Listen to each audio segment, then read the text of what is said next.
I don't see an investor saying, no, this must be secure. I don't see that being a high priority for an investor. What I do see as a high priority is how many customers do you have today compared to last week? You don't find investors saying, you know what, skip security is not that big of a deal. Just go ahead and get me more customers. No, no investor would agree to that. What's today's topic? Hey, yes. So today's topic is security important for startups, right? Like application security.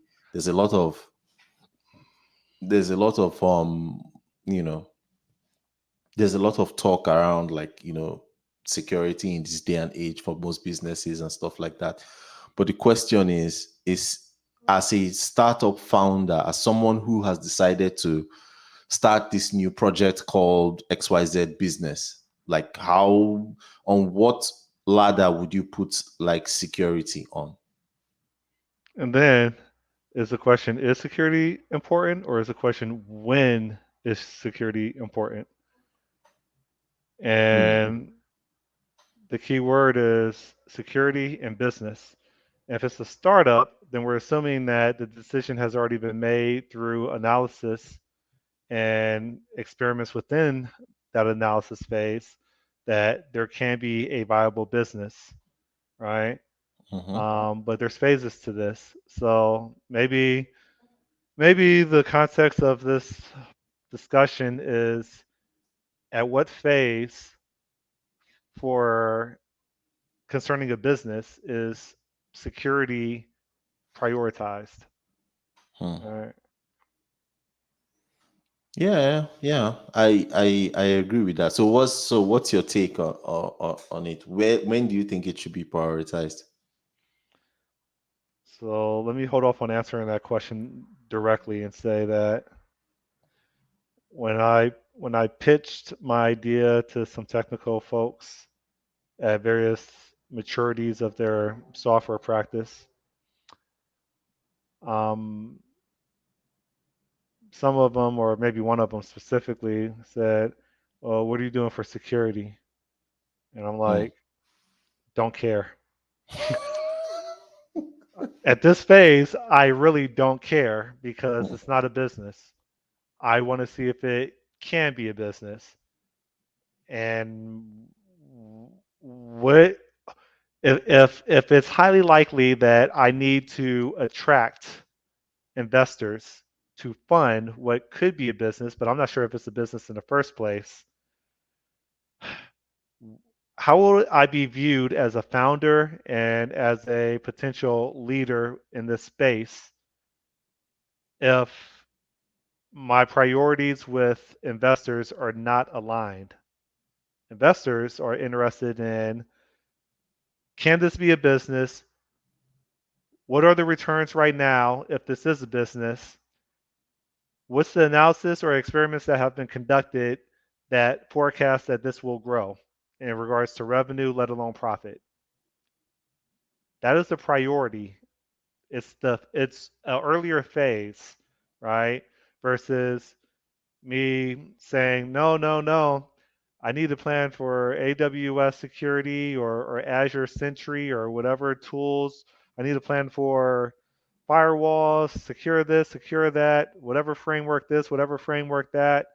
Um, it what the human side of it and the business side of it for building relationships and cultivating or I don't know, for lack of a better term, building those relationships. Security is a very important topic about when you choose to have those discussions and go full throttle. I know I went scatterbrain on that, No, no. but yeah. It's perfectly valid. So here's my take on it. I agree with you somewhat, but not absolutely, right? You have to think of security as security comes with a cost. It always comes with a cost, right? It comes with a cost of freedom, ease of use, velocity, and all those kind of things, which are super important for startups, right? And on the flip side, you have a situation where if what could go wrong, right? That's the question you need to start asking yourself. What could go wrong if you don't take security seriously? Well, what could go wrong is you get your Series A funding, you launch your product out there, and then it gets a security breach, or there's a vulnerability or something like that, and that just leads to the death of your app before your app even started, right? We've seen these things happen before, so it's not like it doesn't happen. um, so that is the danger of not thinking about security early enough in your product life Well, you say cycle. early enough, but you literally said Series A funding. That's a phase or two advanced than where most people are at when they're trying to figure out if they even have a startup in the first place.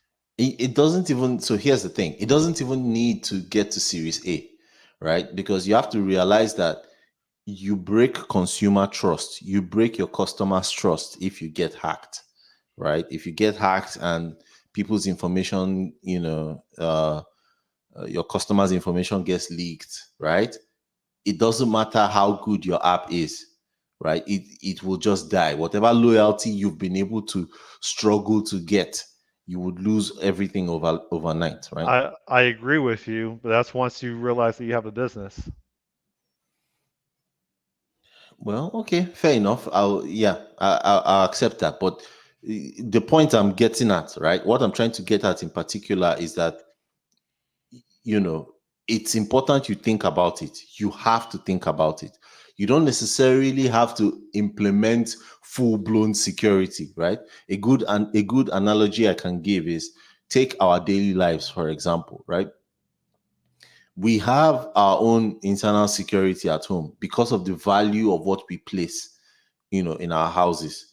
But the amount of security we invest in is proportional to, like, how much value do we have in the things in our house. Like, you won't go and start building an underground vault, for your two-bedroom apartment, or something like that. Like, there are some security that is overkill. And where I agree with you is that, for the most part, and this is something that, as technology has improved, as we've moved towards using better tools, there is a lot of a good defaults that have already been put in place, right? Good secure defaults that have already been put in place, that makes um, that makes it such that, for startups, for very small companies in their infancy, they don't even have to worry about it, because the defaults already prevent 99% of most of the possible attacks that a small company or a small business or a startup would face, right? So if you were to deploy your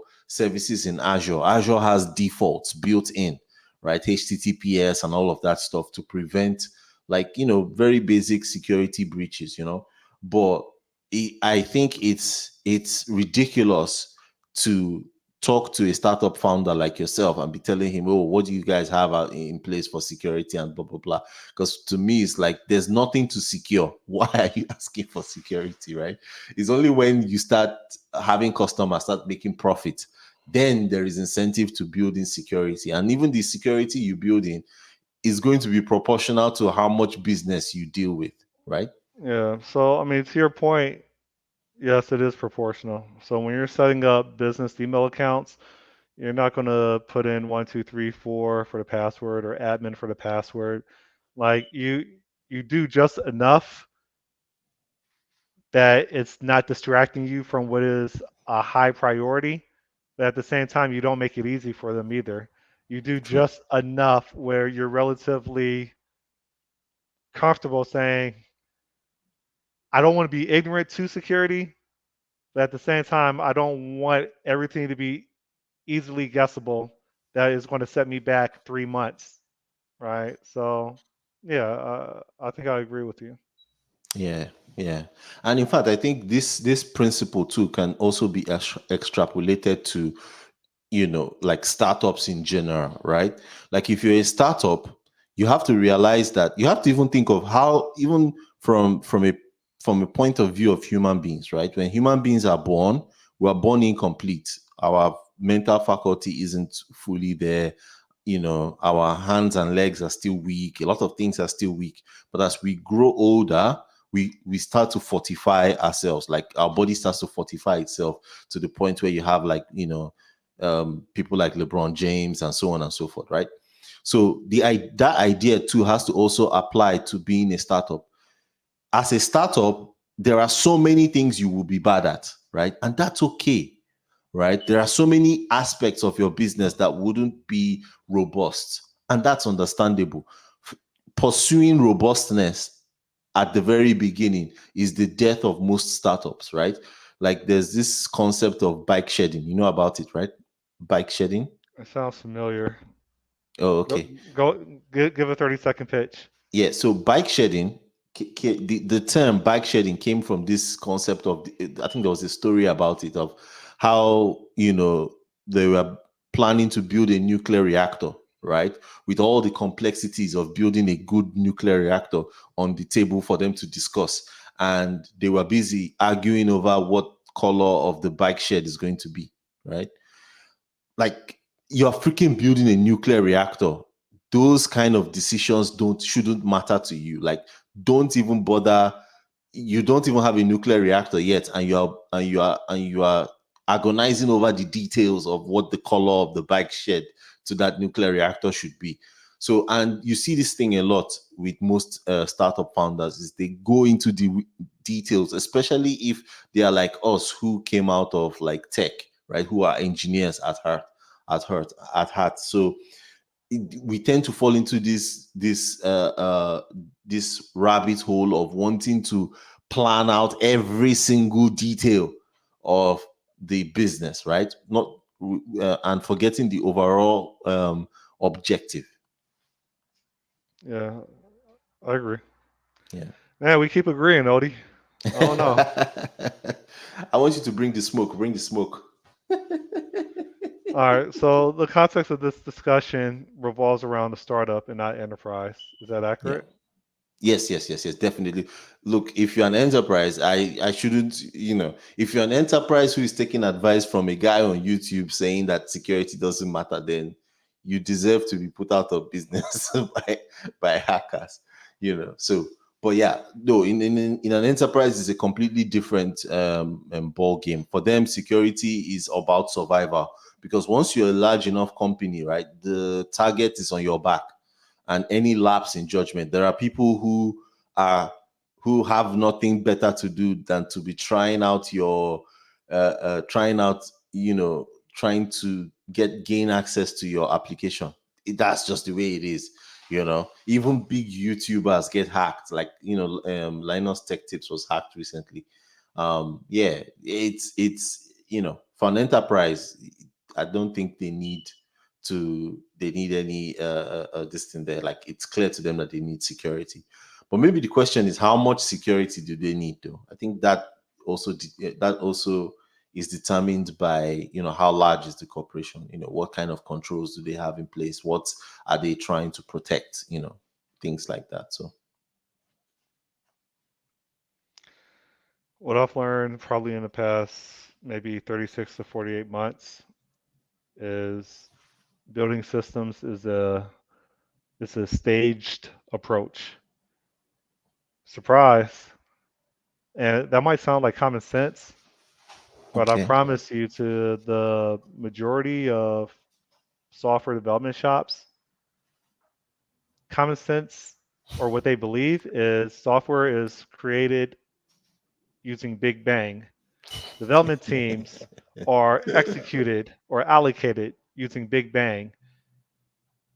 There are no stages of what are the needs of the business, what are the features that are going to accommodate the needs identified for the business, Hmm. what are the prerequisites for each feature in order for someone to start working or making progress on it.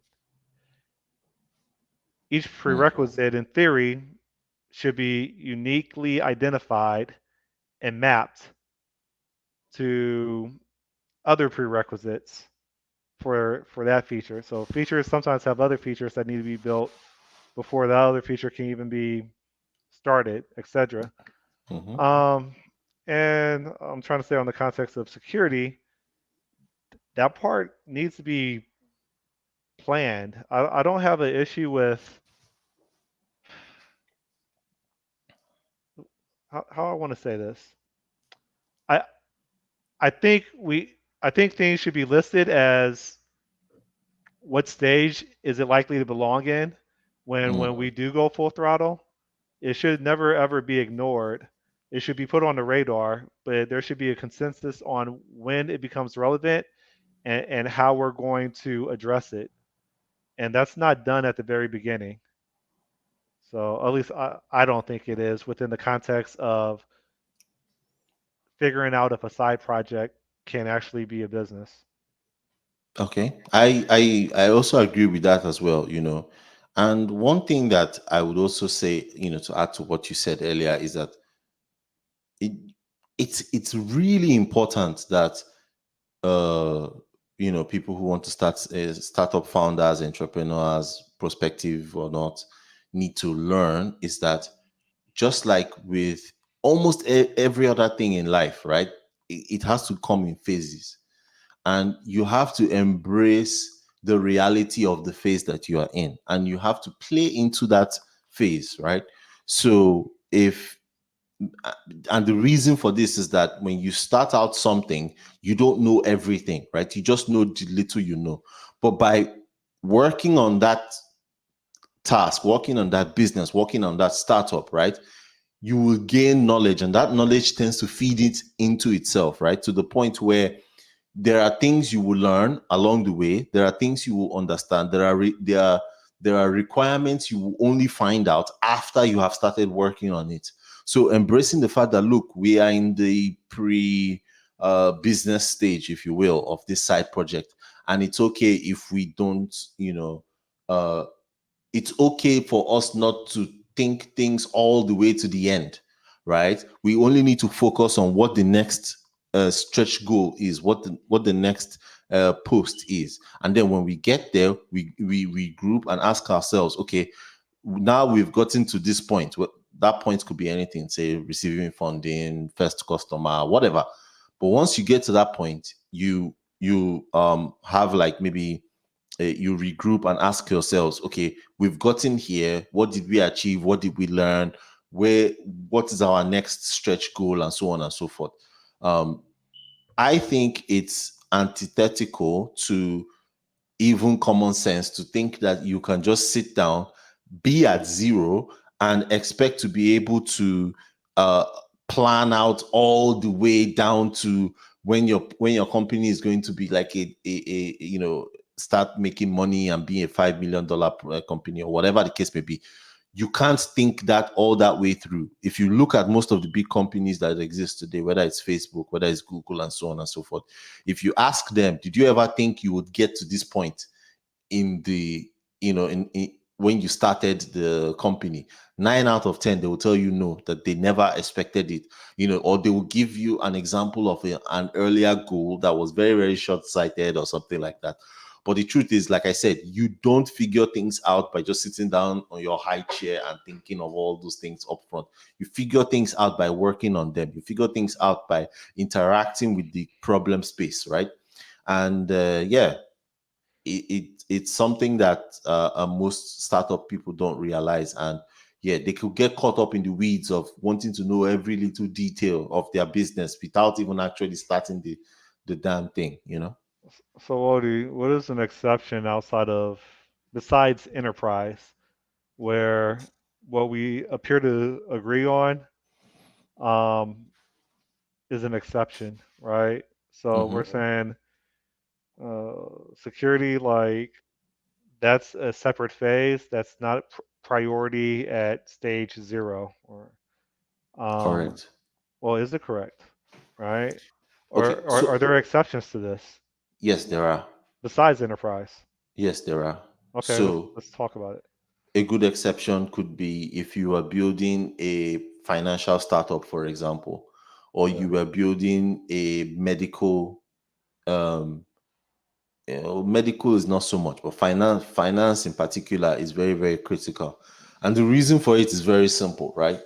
There isn't you are dealing in an industry where the margin for error is very, very tiny, right? When I say error here, I mean like, security breaches, things like that. Um, or if you're a startup that services governments and you do government contracts and so on and so forth, like I said, the margin for error there is very, very tiny. And in fact, you could see some of it with the whole crypto craze that happened last year or last 2 years, right? Where many startups were launched and they did not take security, at least they didn't pay enough attention to security, right? And they were hacked and they lost customer funds and things like that happened because the incentives in those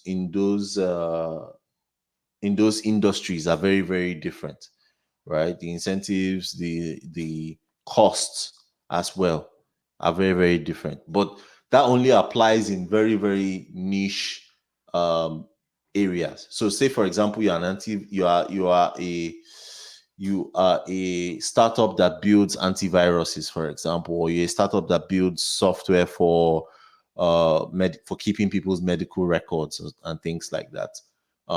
Yeah, like I said, the margin of errors in those places are very tiny. So you don't want to, security has to be one of the priorities when you're building out those startups. But then, like I said, there are exceptions, they don't apply to most startups, they don't apply to most ideas, most businesses, and so on and so forth. So yeah. I was thinking along the line of that. That's why I raised it. So, no, we keep agreeing with each other.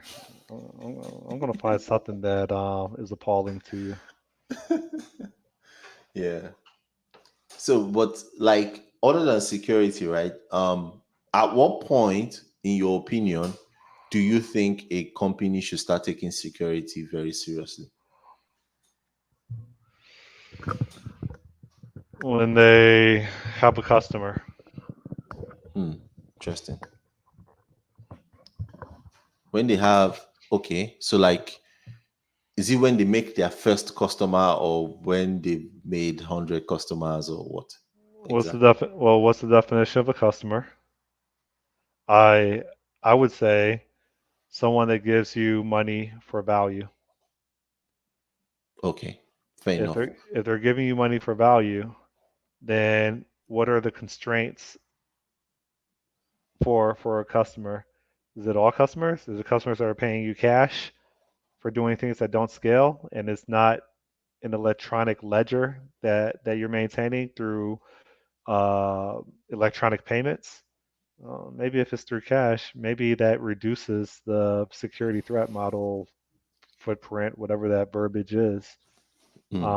But if it's involving, if it's highly likely that there's I'm just going to drop like an acronym like PCI compliant, whatever, then I would say we should probably start having conversations once a customer has been established and put it on the radar. But wouldn't you? I'm not the domain authority on this though, so this is a Yeah, disclaimer. yeah, but don't you think that it may be a little too late by then? Don't you think that such um, because by the time your product gets into the hand of a paying customer, at that point there's already like you have so many priorities that it's very difficult to rank security very highly. Because imagine you had a customer who is paying, demanding for certain features. Oh, we need this feature done, we need that feature done. I can easily see how those concerns or those priorities may push down the priority of security, especially Well, if the security is going to require like deep changes to the system that is already running, now it's going back to what's the definition of a customer? I said someone that pays you money in return for value, Hmm. but there's different types of customers that both give you money in return for value. The other type of customer we call an investor. So Ah, I see. that might provide a conflict of interest. An investor, they care about making a return. Hmm. Of course, um, any disruption in what forms a business, what turns out to be a business, that's not in the interest of an investor because then that pretty much suspends their passive income.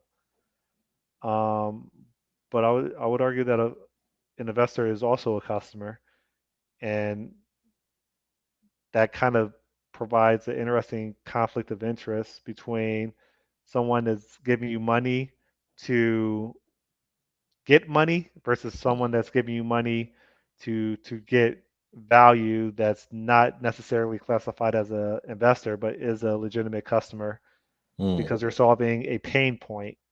And that's the thing. There's an investor that is interested in getting a return on their investment financially, and then there's a customer in which you're addressing a pain point that hopefully there's a product market fit that has been established, and that's why they're your customer. hmm. So Okay. Yeah, that makes sense. Although I still don't. Uh, I don't see an investor saying, no, this must be secure. I don't see that being a high priority for an investor. What I do see as a high priority is how many customers do you have today compared to last week? Is it growing? What's your growth percentage? Right? How much are you charging them? Can what happens if we increase it? What if we decrease the price? Well, how does that affect our growth? Like I feel like there's two different, depending on the phase, or maybe not. Maybe it's agnostic to the phase or stage of development. You have pressure points being applied by the people that you you you hopefully want to retain as a customer with emphasis on retention, but also the people that are feeding you or funding your side project into a business and hopefully helping you grow it. So so, but yeah, but I see security as one of those like non-functional requirements, right? So it's a requirement, but it's not part of like the app or anything like that. And the reason I say it is that yes, you don't find like investors or customers saying it must be secure, but at the same time you don't find the opposite either, right? You don't find investors saying, you know what, skip security, is not that big of a deal, just go ahead and get me more customers. No investor would agree to that, right? They will want you to still have like good security. So I feel like it's one of those things that is like implied. It's a requirement that is implied, um I, not explicit. I don't think I don't think it's accurate that they want you to have good security. They just don't want any disruption, whatever that disruption True, may be. true, true, true.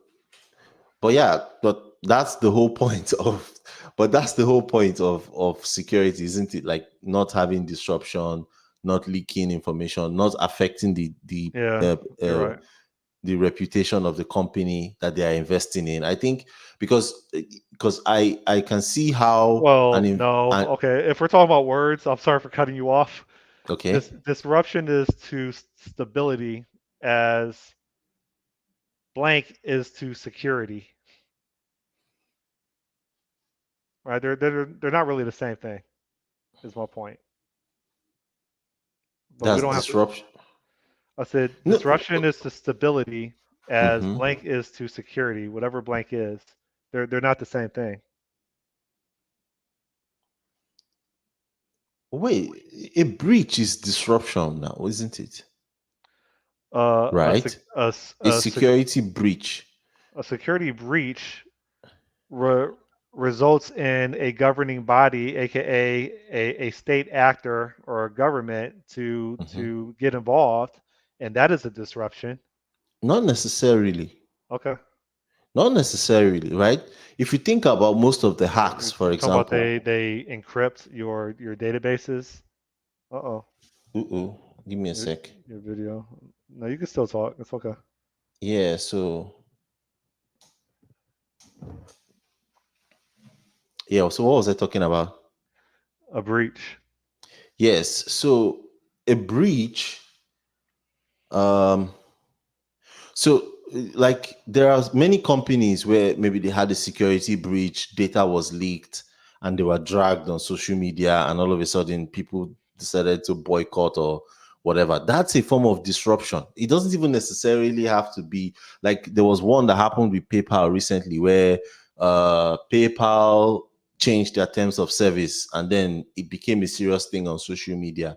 And all of a sudden, everybody started quitting from PayPal. Like, Okay, heck, it you're even right. happened recently with Bud Light, right? The whole Bud Light controversy and stuff like that. I didn't even get into details of it, but yeah, Yeah, like businesses have also, they have like disruptions all the time. That isn't necessarily because you have to think about it this way: security is tied intrinsically to reputation, right? The moment a company is hacked and they lose data and they lose, I'm not even talking about the lawsuits now that could come out as a result, right? But even just them being hacked can cause, a dent in the reputation of the company, which dot dot dot could also lead to like disruptions, right? you're right. Yeah, yeah. Because ultimately, right, if you collect user data, if you are holding your customers information, you are holding it in trust, and if you get hacked, you have betrayed that trust. So that's a good example of damn, Yeah, why but at what cost?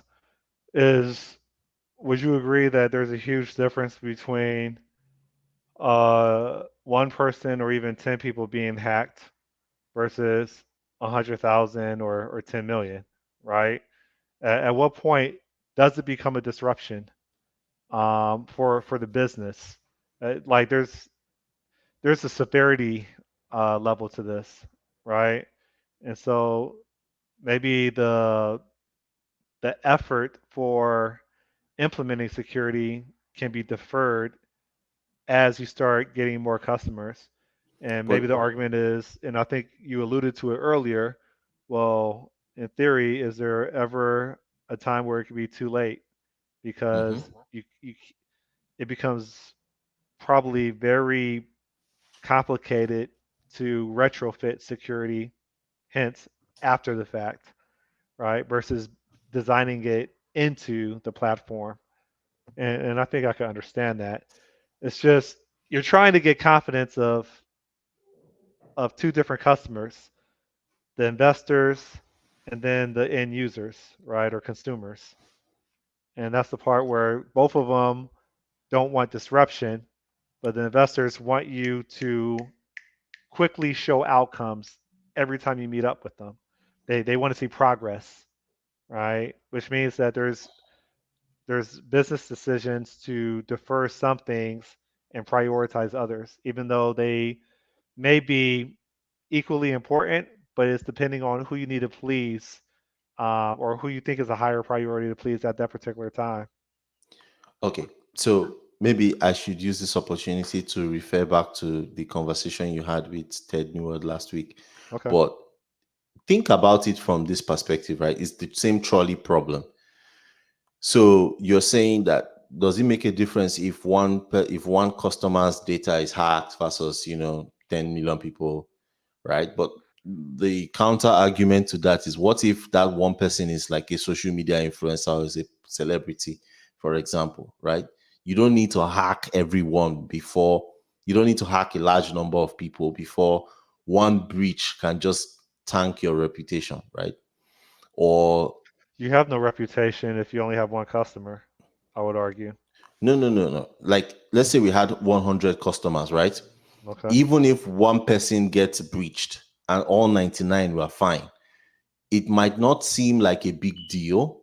But if that one person is a celebrity, then it doesn't matter that the 99 were not hacked. You get what I mean? I understand what you're trying to get to, yes. Yeah. Or let's not even go down the celebrity route, right? You could hack one person could be hacked, and that one person has enough money to sue you, right? And challenge you in court. Then, you don't,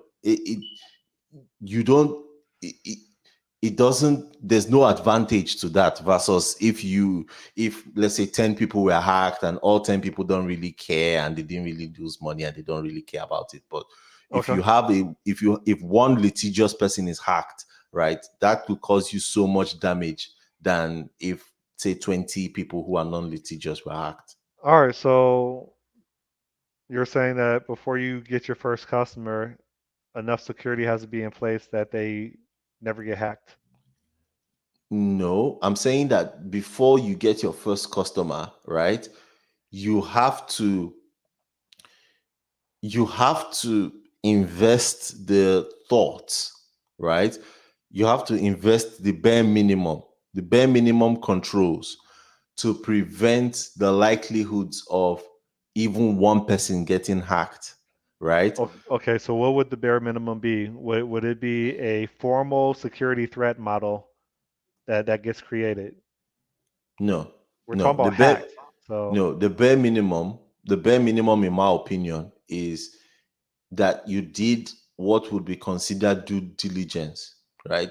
For even the most basic, for example, that you used the sensible defaults I mentioned earlier. That's, for me, okay. is the bare minimum, right? You made sure you used, like, an ORM, or you made sure you properly sanitized to prevent SQL injection, very simple things that come in the things we do on a day-to-day basis. Now, if the person gets hacked, even after he did all those bare minimum, I think that's a good balance to make, because you have to remember, for every level of security you crank up, right, there's cost attached to it.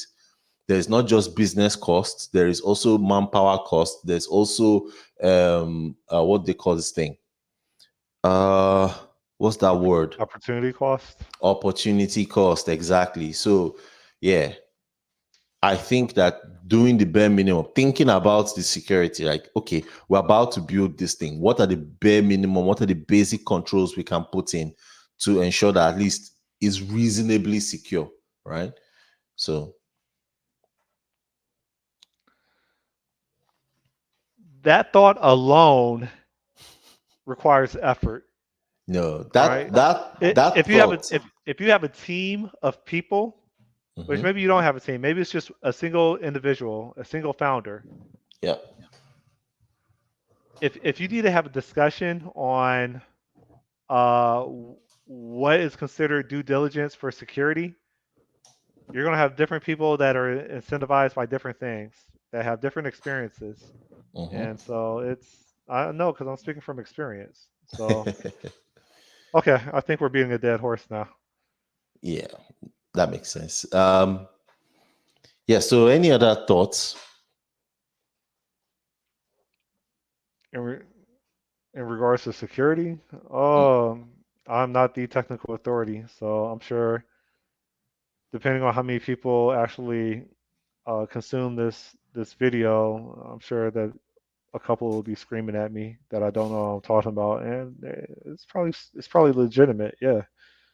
So Yeah. I went through the process of getting several teams on a project to go through the motions of producing security threat models.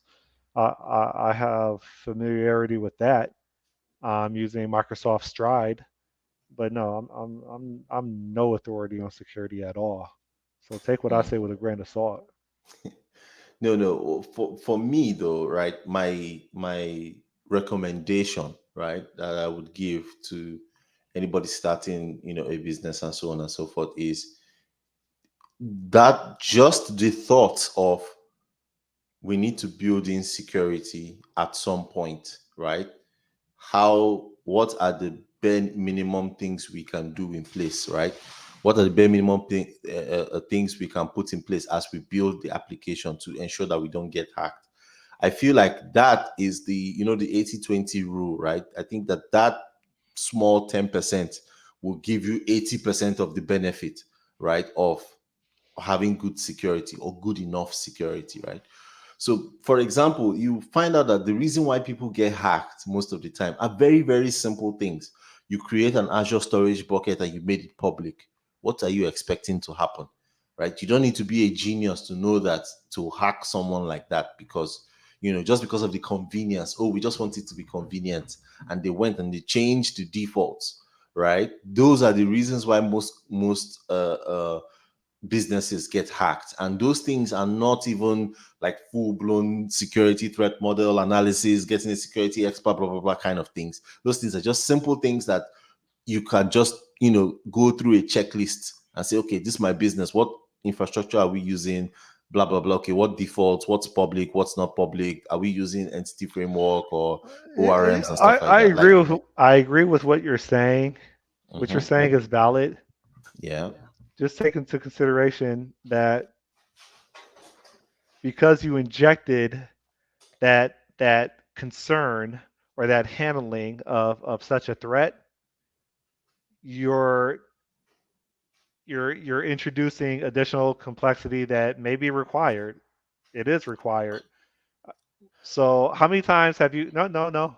How many times have you attempted to debug something? You're throwing your head against the wall like WTF. I don't know why this is doing what it's doing. And it was based on some type of security feature. Oh, okay. Okay.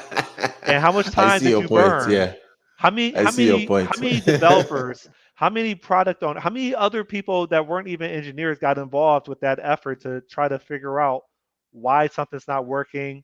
We dotted our I's, we crossed our T's.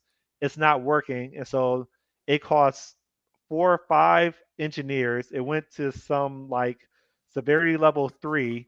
It involved managers and even the CTO got involved. Like this stuff happens. So that is an example of injected complexity that may be required.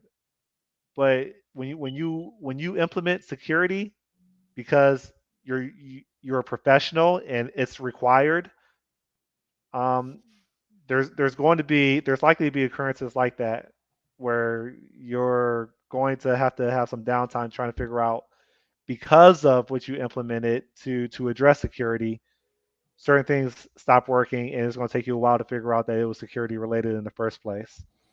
Okay, so you are right, and that's a very fair point. But what I was getting at, what I wanted to say earlier was that okay, sorry, give me a sec. What I wanted to say earlier is that the thing people need to remember is that for me though, like security is one of those things that you build into your